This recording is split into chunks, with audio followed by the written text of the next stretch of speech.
von uns gsi. Wo ich ganz klein war, sind wir zweimal auf Australien gereist. Das ist dann natürlich vor allem zum Familienbesuchen. Und ich bin vor ein paar Jahren dann auch allein mal auf Australien gereist. Auch wieder, um dort meine Familie zu besuchen und besser kennenlernen. Und um das Land auch allgemein besser kennenlernen. Es ist mir wichtig, auch mit dieser Seite ein bisschen in Kontakt zu bleiben. Australien ist bis jetzt aber der einzige andere Kontinent außer Europa, den ich bis jetzt gesehen habe. Ja, und während es früher nur ums Meer gegangen ist und Sommer und Sonne und Spass im Wasser, ist es für mich jetzt eher wichtig, dass ich andere Sachen sehen kann. Jetzt habe ich es gerne, wenn ich in den Ferien etwas erleben kann und auch andere Kulturen kennenlernen. Und da ist es mir auch nicht mehr so wichtig, dass ich ins Meer baden oder so. Jetzt besuche ich sehr gerne die nordischen Länder zum Beispiel. Also eine sehr schöne Ferien, die ich vor 2-3 Jahren war in Island. Kann ich sehr empfehlen.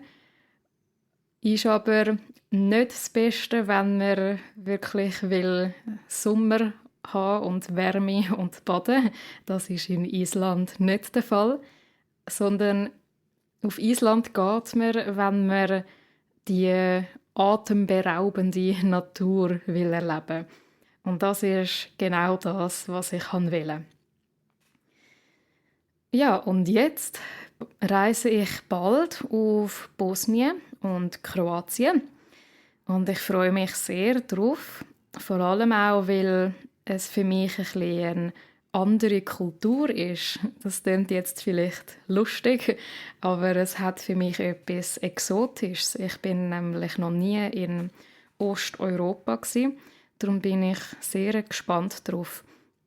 Und wie gesagt, ist es für mich wichtig, dass ich in meinen Ferien etwas anderes sehen und die Kultur erleben und einen breiteren Horizont haben, wie Menschen in anderen Ländern so leben. Und in Zukunft würde ich darum auch sehr gerne noch andere Kontinente sehen.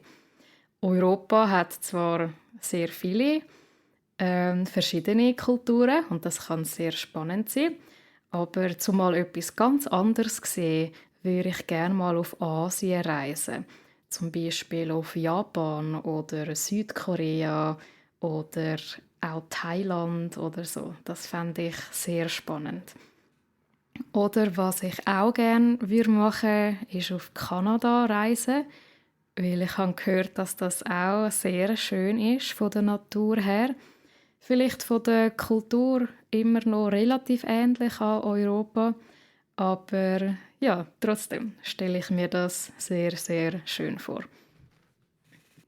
Ja, das ist alles, was ich heute zu erzählen habe, von wie typische Schweizer Ferien machen und wie ich gerne Ferien mache. Ich hoffe, ihr habt etwas gelernt und ich wünsche euch ganz schöne Ferien.